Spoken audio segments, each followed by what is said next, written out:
You're on the Moral Compass with Cornell Johnson. We have Tyler Wrighten, Moco Mitch live tonight on our show. So just hold on for a second and we're going to get the show started.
Once again, you're on the Moral Compass with Cornell Johnson. We're so pleased tonight to have Tyler Wrighten, aka Moco Mitch, producer, beat specialist. We welcome you to the Moral Compass tonight, brother Moco Mitch. I tell you that the music was getting me kind of amped up. I got the microphone right here, man. I started to be like, 1 2 1 2. Now let me stop. You know the time. Somebody hit a mic. Let me stop, because I know people like Monica right out there waiting, man. She say, I can't believe you tried to get on that thing, get on the microphone. But listen, man, we so glad to have you on our show tonight. Absolutely. Hey, man, absolutely. Tyler Wrighten. So, Tyler, we're going to start off our questions, man. We're going to just start off asking, when did you know you wanted to be a music producer? I'd say probably about 8th grade for real when I first started thinking about like really wanting to take it serious. Like I already knew how to make beats since about like 5th, 6th grade, just off the strength of my big cousin showing me. So once I really realized like I could do something with it instead of just playing around on it, that's when I started basically tapping in, trying to get it right. But like 2016, 2018, that's when I really like dove into like being fully involved with music. Basically like breathing music for real. Just breathing music. And what was the first drum machine that you were on, if you can remember? Oh, the first thing I made beats on, we had a old HP desktop computer. And then my older cousin Will, he put FL Studio 11 on there, and I started off with that. That's where it started. That's where it all started at. That's awesome, man. Who were your influences in the music industry? As far as music producers, I can go from like new age producers like Metro Boomin, Mike Will made it, but also I could go all the way back to like Teddy Riley and whatnot. All right. I really study like music producers, like how they're in charge of way more than they have credit for, if that makes sense. All right. So you say you go back to the Teddy Riley flavor, huh? Yeah, just a little bit, just a Well, little you bit. make me feel good when you talk about the Teddy Riley flavor because that's in my wheelhouse. I didn't know the first guy's name you mentioned, but yeah, Teddy Riley, absolutely, absolutely. And so now let me ask you, Tyler, how do you think growing up where you have or where you did, how did that influence your music? Um, it really has basically everything to do with it. Cause when you thinking just from coming from the South, I have the basic, loud hi-hat, snare, booming bass that comes from the South. But I also like appreciate slower music. Like I'm starting to do R&B music now, and that's coming from more of like music I heard growing up around my upbringing. So it all is like a big melting pot for me. All right. Okay. Yeah. That throwback music. All right. Absolutely. All right. Thank you. I'm gonna stop saying absolutely so much because I don't want people to say that's my word. I'm using absolutely too much. So yeah, definitely. I'll say definitely. But yeah, definitely. And I just read something in the Charleston paper about you the other day, Tyler. You were recently a part of, and I always have a problem with this word, but I went and found out how to pronounce this word because I didn't want to come on the show and look bad tonight. Amethyst. Yes, sir. Yeah, yeah. You just did something with amethyst. Tell us about amethyst and what you were called in to do.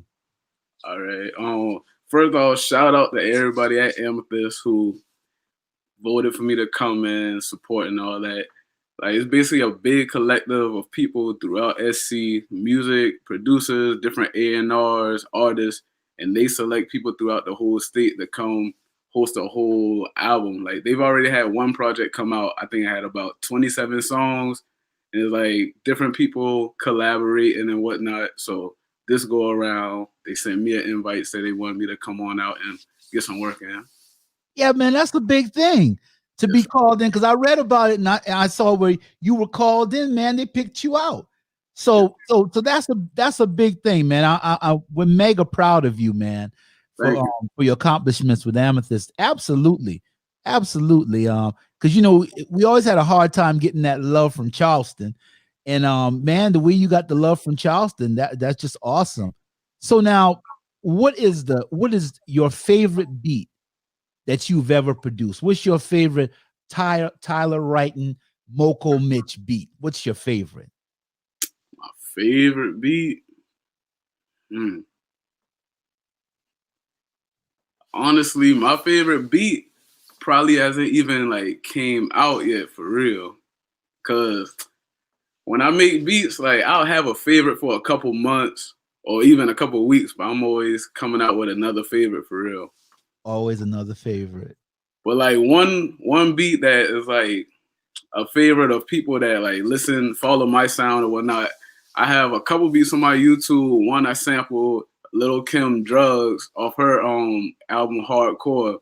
That one's getting a lot of good feedback. So that's my followings. That's their favorite. So Yeah, we're gonna play that one later on because I heard that and it's fire. It's just completely fire. It's fire if it was from Miami. It's fire if it was from Dallas. It's fire if it was from New York, Chicago. That's just that Moco Mitch flavor. That thing is fire. I tell you, it's a awesome I awesome won't speak track. on it too much, but recently I do have an artist out of New York that's planning on doing something with that beat. So that's coming soon. Man, congratulations, man. We're gonna go ahead and give you a round of applause on that one. That's right. That's right. All right. And so now let me ask you another question. When did you realize that your producing was not just fooling around in the basement, but a marketable skill? I really, I say when I first started really putting music out myself, because around 2016 on SoundCloud, I did a project called, well, even before that, still 2016, I did a project called Bali Bali Play That. And Bali Bali, that means hurry up in Korean. So I had about 5 tracks and they were just beats. And I put it out and I put it all over my social media.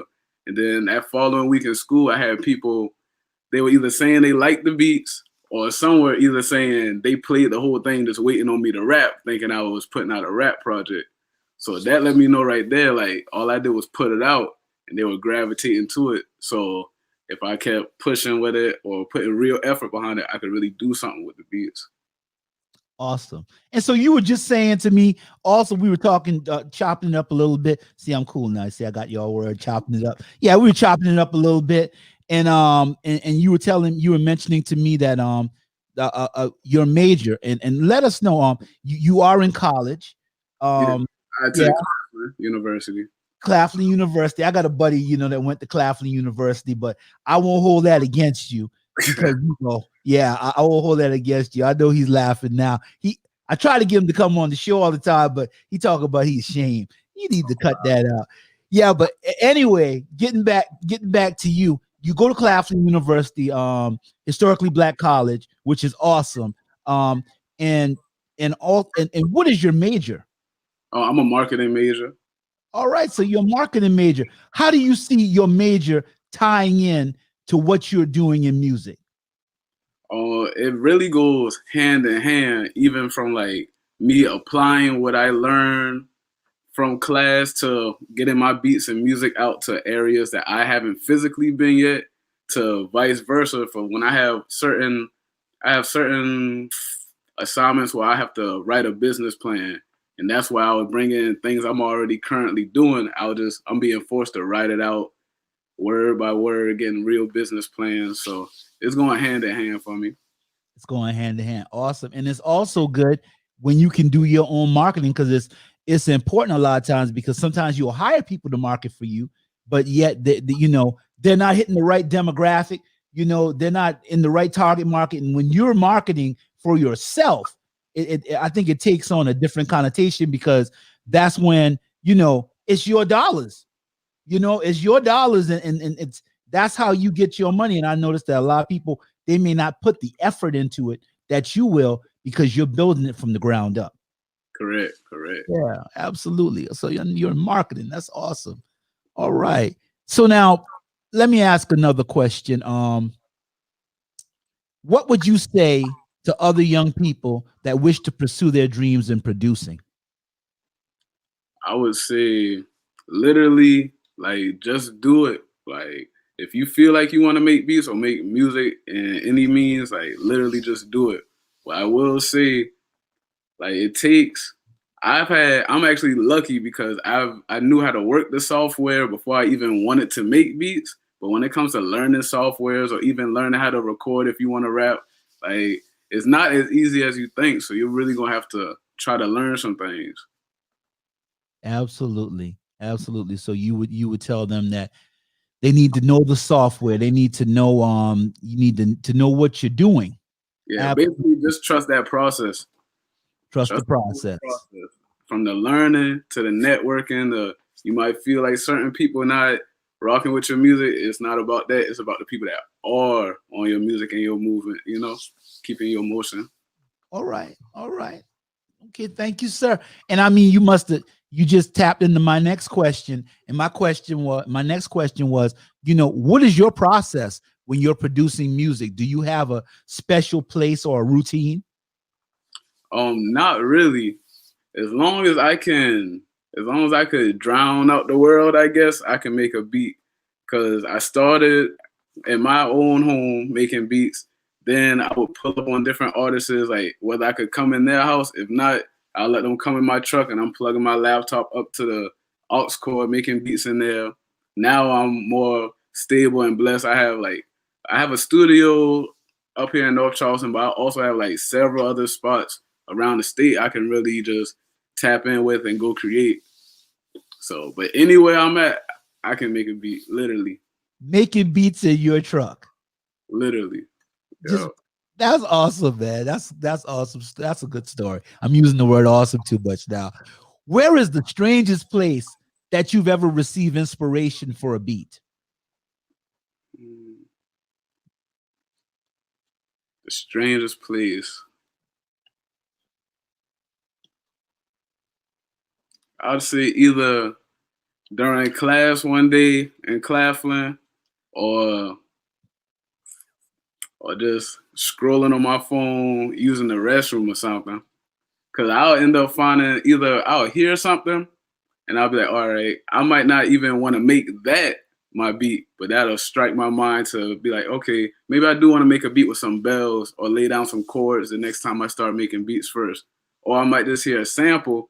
I might not even use a sample, but I'll make a whole nother beat. But in my head, like I'm making a new version of that sample. Okay. All right. All right. Can you hear rhythm and everyday noise, traffic, sirens, a dog's bark? Yes, literally, like automatically for real. A lot of noises that will probably like get on people's nerves. Like if you look at me, you probably think I don't hear it. In my head, I'm using that with a whole beat in my head for real. Wow. Wow. So Tyler, what do you want people to know about your brand? And in your words, how does your brand stick out? My brand on Cash Camp Worldwide, it's a collective of, I have a couple of rappers, I have producers. Well, I have some producers that's going to be coming up under me. I have a photographer too. It's really a big collective of everything that bubbles around the music. So what I would want everybody to know about the brand is Cash Camp. It didn't just start 2020. It's just getting like the ball rolling 2020. But a lot of people around the way, they're aware of when it actually was started.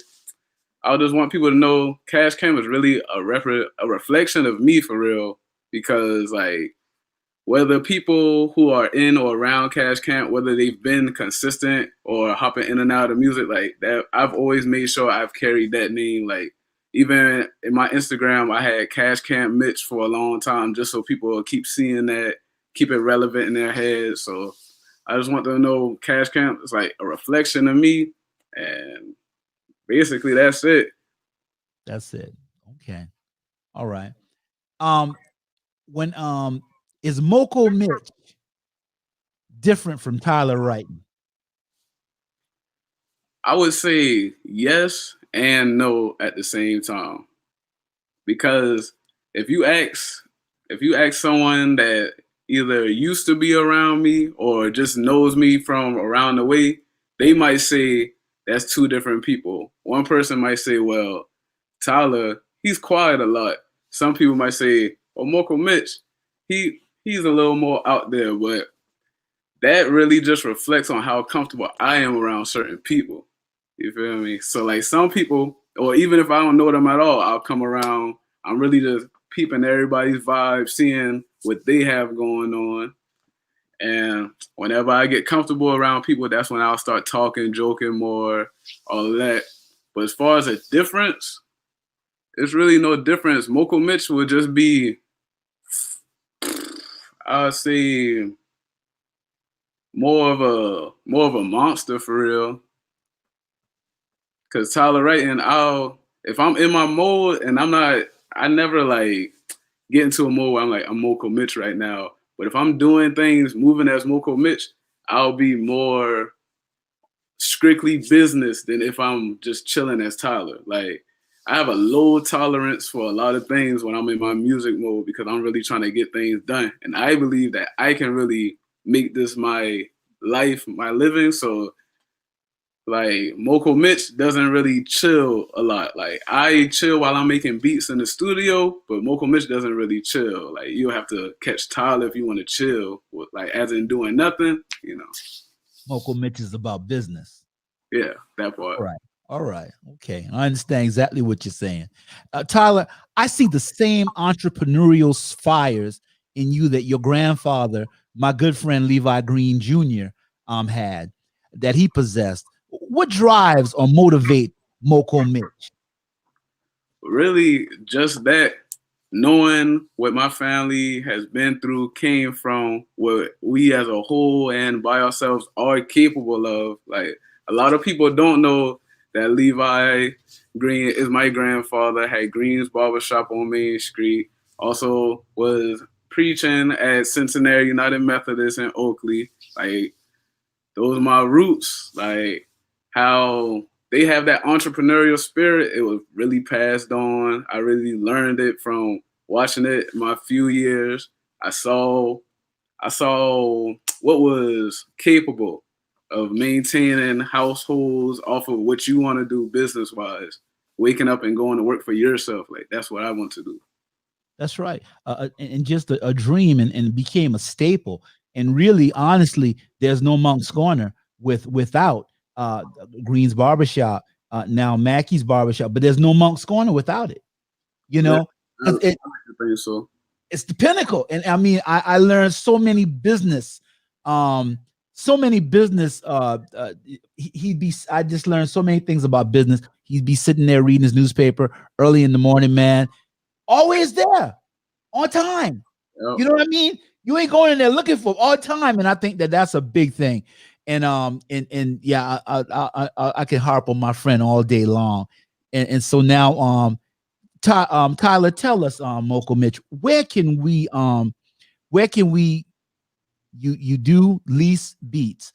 Where can people listening today that want to start a rap career, where can they lease beats from? They can go on either beatstars.com or tracktrain with the K.com and search Moco Mitch. I have profiles on both of those websites. That's as far as automatic if they just want to use their card online. Mm-hmm. If they want to go on YouTube, Moco Mitch as well. I have about 150 beats on there so far, where those are also lease ready beats. They would just have to contact me from there. But for the most part, I'm going to try to get better at putting stuff online. But for the most part, I really like to connect with the artist, pull up on the artist, and make their beats how they want them from scratch. Like, I'm the type, with a lot of my music relationships, it either started with me hitting them up, just saying, let's do a whole project, or them wanting one beat or two, and we just started vibing and making way more than that. So I think really doing it like that. Sorry about that. You fine. Good. Yeah, and you were saying, I didn't mean to cut you off. I was trying to cue it up so I can have it ready. Oh, you good. I was just saying, like, people can go on my YouTube and like look for a beat and let me know they like it. But like, as far as people like that I locked in trying to get a lot of work with, I'd rather just link with them. I could play beats and I could just start making beats on the spot for them.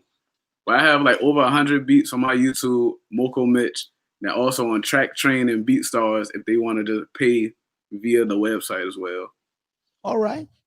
So you heard it here, where you can get where you can link up with Moco Mitch, where you can get the beats from. So I after I say it one more time, Moco Mitch, because after I play this beat, I'm telling you, they're gonna be hitting you up because this is fire. All social medias, Moco Mitch, Instagram, Moco Mitch, Twitter, Moco Mitch, YouTube, Moco Mitch, BeatStars and Tracktrain with a K, Moco Mitch. Somebody hit a Mitch. That's the tag. All right.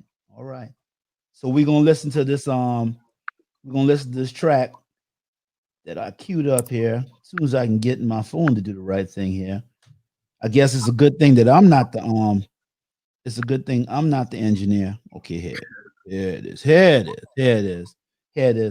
And this is the Lil' Kim Drugs remake, beat produced by Moco Mitch. Check it out.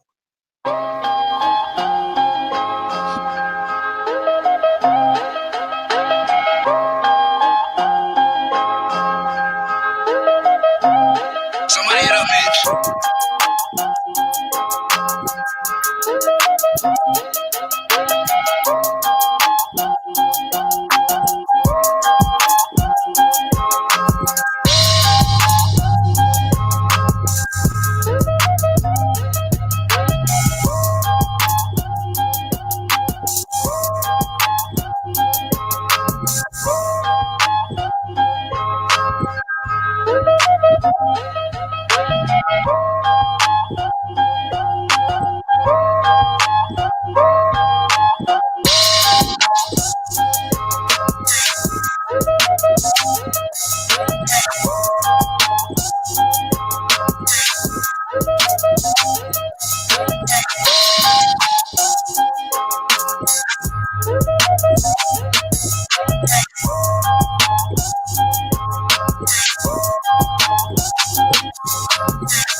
That is To everyone who dreams of that being is fire.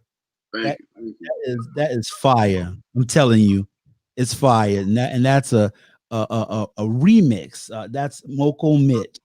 Um, man, I tell you what, that what made you when you first heard that beat, what made you think you could make it better? It was really my beats are more fast paced. So, you know, a lot of the 90s songs, like it's a slower tempo. So as soon as I heard the beat come on and heard the actual melody, it was a hook for me. I was like, okay, this is fire. But then when the beat dropped, like it didn't drop how I would have made it drop. So I was like, you know what? I could sample this and do it some justice. Well, you did more than do it some justice, brother. You did your thing, and Thank I you. tell you, you welcome. You welcome. I wish you the stars and the moon, because definitely you have the talent and the know how to get there. And I'll tell you I'll tell you something that a good friend of mine said to me one day: don't ever let anybody tell you what you can't do with the gift that God gave you, because you're working it. You are working it, Yes, and I'm so glad. I thank you for coming on our show tonight. And is there anything that you'd like to say in closing?